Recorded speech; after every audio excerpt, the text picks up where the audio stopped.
Täna tähistame koolis Eesti Vabariigi 95. aastapäeva ning meie kooli direktori kohusetäitja on kutsunud mõned tublimad pidurikule vastuvõtule. Lähme vaatame, mida nad teevad.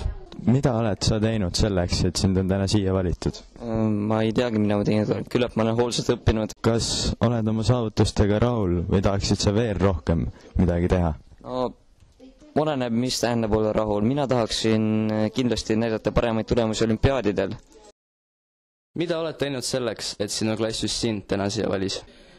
Ma arvan, et ma olen näidanud häid tulemusi nii õppimises kui ka siis spordipäevadel. Selge, mis on su lemmikõppeaine, kui sa selline on olemas? Tegelikult niisugust lemmikõppeainet ei ole, et ma olen kõigis tubli, et kõik meeldib. Selge, aga spordi poole pealt? No spordi poole pealt judoga tegelen.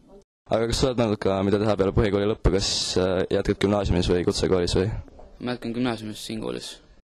Mida oled sina teinud selleks, et sind valiti direktori vastuvõtule? Olen olnud piisavalt tark ja heade hinnetega.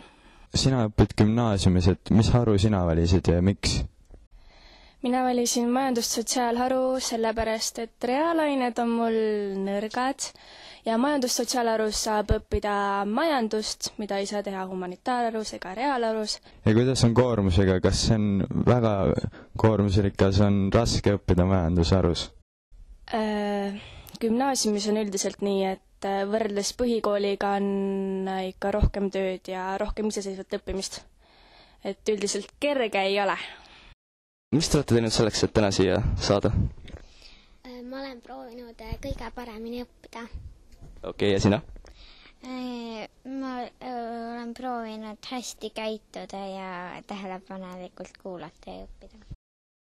Sina oled 8. klassi õpilane, kas sa oled juba mõelnud plaanidele peale põhikooli lõppu?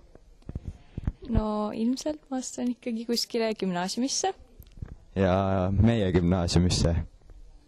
Ilmselt, jah. Kas sul on ka mõni lemmikõppeaine? Geograafia. Miks just geograafia?